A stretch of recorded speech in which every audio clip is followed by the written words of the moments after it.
आप मुझे बताएं मैं कौन से महीने से 16 सोमवार के व्रत प्रारंभ करूं, उसका विधान क्या विधान? कहा भगवान वर्णन करे। ऋषियों ने कहा सुनो सुगंधा,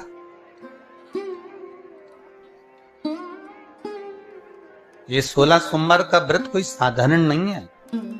सुगंधा, संतान की प्राप्ति के लिए अगर 16 सोमवार का व्रत उठाया जाता है तो श्रावण के पहले सोमवार से उठाया जाता है। कब से उठाना चाहिए?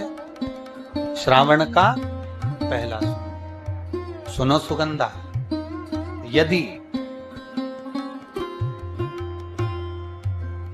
कोई विशेष बीमारी हो गई, बहुत रोग हो गया, तकलीफों में जिंदगी चल रही हो, बहुत कष्टप्रद जीवन चल रहा, तो बैसाख के महीने के पहले सोमवार से 16 सोमवार का व्रत उठाना चाहिए। और सुनो सुगंधा, उत्तम वर, उत्तम घर, व्यापार, व्यवसाय, नौकरी, पद, प्रतिष्ठा,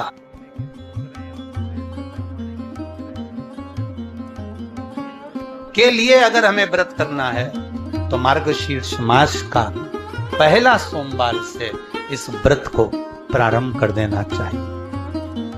मार्गशीर्ष मास का पहला जो सोमवार हो उसमें इस व्रत को प्रारंभ कर लो।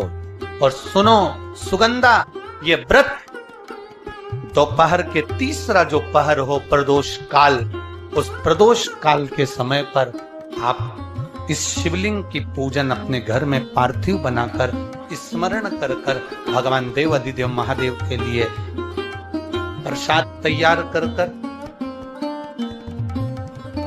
आप जिस भाव से भगवान शंकर का आटा सेक कर या चूरमा बनाकर या मलिदा बनाकर जो भी आप बना रहे हैं, उससे 3 हिस्से प्रसाद के इस 16 सोमवार के व्रत में भी होते हैं। कितने हिस्से होते हैं? 3 हिस्से। पशुपति व्रत में 16 सोमवार के व्रत में एक अंतर भारी है। पशुपति व्रत में 2 हिस्से मंदिर में रह जाते हैं, एक हिस्सा अपने साथ आता है और स्वयं को खाना पड़ता है।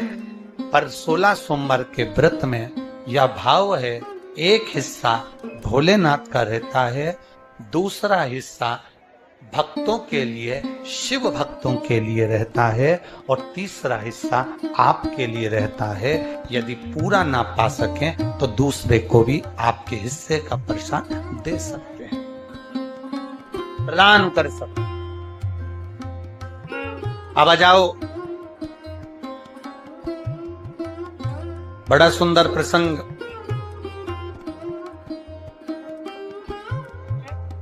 नरसिंह पुराण का आता है।